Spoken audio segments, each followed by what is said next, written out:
bought this hemp oil for his skin cancer. And he puts this, and he messes some on his hands.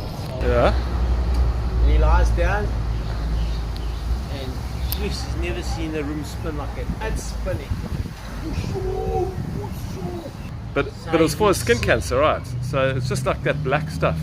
Yeah, well, I don't know what the grade of the hemp whatever, oil is yeah. or whatever, but you get very powerful ones, for the skin cancer and that. So he calls it, take me to the hospital! Take me to the hospital! So he's in the car, all normal and that. But now, he can hear his dad breathing, but it's like a volcano. And then he thinks he can hear his dad's heart. But they're in the car now, eh? In the car going to right now. Dad No, but they're reversing. And No, they reverse down the driveway. Yes, he said. And then he like turns around and he goes, "Are we there yet?" And the dad says, "No, we're just at the end of the driveway. We're not out. We're still at home." And his dad's get to the Margate hospital, which is the ICU and all that shit, and the in the emergency Emergency? in the emergency room, Yeah. So his dad escorts him in there. He says, "I need an IV. I need an IV." They look at him and they think, "What's wrong with this man?" Because we've got the rehab just down the road, Yeah. and they can see this man's eyes are Big. spun out. But he's one of the healthiest humans on the planet. He's a flipping machine of a guy. Yeah. But And he doesn't drink, doesn't these, smoke, doesn't do anything. Medical workers think he's escaped from the From the asylum. asylum down the road there where the druggies are. They really did, eh? So they just ignore him and he says, "I need an IV." And he says the medical term on the little bottle, "I have an OD of hemp! Hemp!" But now everybody in the entrance hall of the hospital looking, what the fuck? But now these nurses don't know anything about hemp. They know dacha, but not hemp. What's the hemp?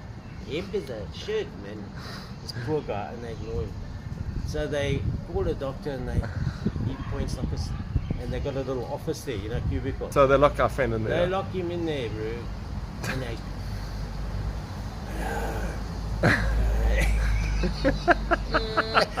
he was out. And they don't understand what he's saying, and the more they don't understand what he's saying, the more he's shouting, because he thinks they can't hear him. So, But it's just because he's saying hemp and not marijuana. correct. Yes. But he thinks they give a blank look, and he's had an overdose of hemp, and then it doesn't register. But let's just go back to the beginning. So it was meant for his skin cancer, Skin. but he put it under his tongue because he was in a rush. Yeah, the exact words, he says he licked it up, Now he thinks there's something wrong with his hearing because no one can hear him. And he's shouting so loud, like he's going hoarse.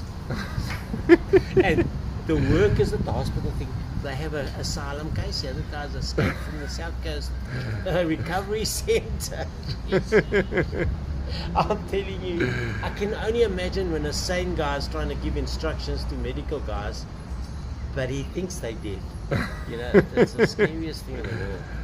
He told me that he was asking for IV. He said he just needs a saline solution, yes, and they were like, yes, "Why?" Correct. He just wants a saline solution. Yeah, he wants it to thin But out. they want to know why. Like, why does? They don't understand. Yeah, they don't understand why. And they don't understand In that ICU. he understands the medical. Yeah, term he's of a medical guy. Yeah, he's a. Yeah. And they obviously think, no, this guy's been around the block a couple of times. He told me the story outside Spa and Ramsgate. I battled to drive home. Because I can only imagine, any of us I know. get in a position like that when you confront medical emergency staff and you are not a typical patient. He's not a typical patient. He's the guy that don't need medical assistance. He's highly educated, Yes. but he's just had too much marijuana under his And tongue. he thinks his hearing is gone and his voice and the other people can't hear him. Oh. So he's shouting at the highest tone he can. So they chucked him in a When a guy room. walks into the shop and they say, "I want this, I want a t-shirt." Everybody's going to think he's insanity. Yeah. So they chucked him in a room. Yeah, they locked the room there and they waited for Psychiatrist. Proper medical, yeah. Psychiatrist to come. But then the guy started understanding it. Okay. And everything was cool. It took a while because the nursing staff didn't comprehend. I've asked him the story. It's way funnier when you tell it, Louis. No, the first time he told me it was so accurate. Yeah.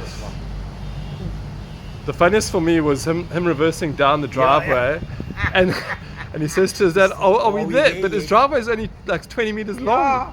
But he's Not even. hallucinating. It's 15 meters long. He's hallucinating, and okay, now you must get to a point where a guy that's not used to, he doesn't even drink much. You know, Yeah. we have a beer shandy every now and then. Yeah. So when a guy Super is fit. not used to hallucinating, this is a foreign thingy. Eh? It's in foreign territory. This is like being landing on Mars. You know, that's the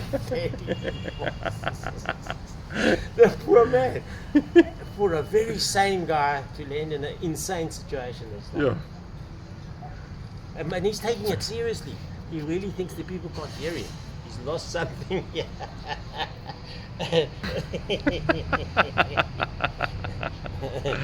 And his dad's throat looked like and a his dad's like a flippin' 89, and his dad is like he said his dad, like he looked at his dad and his dad turned, and it was a turkey neck, and he just thought of a turkey. Yeah. He just saw this big turkey next to him. He thought, what's this turkey that got into the car? Well, There's turkeys in the car. You know, I think a guy that's had hallucinating drugs regularly, it's fine. Like they're used to it, and he didn't ever experience this shit. Oh, it's classic. Hey, Shane. Oh, shit. Our friend.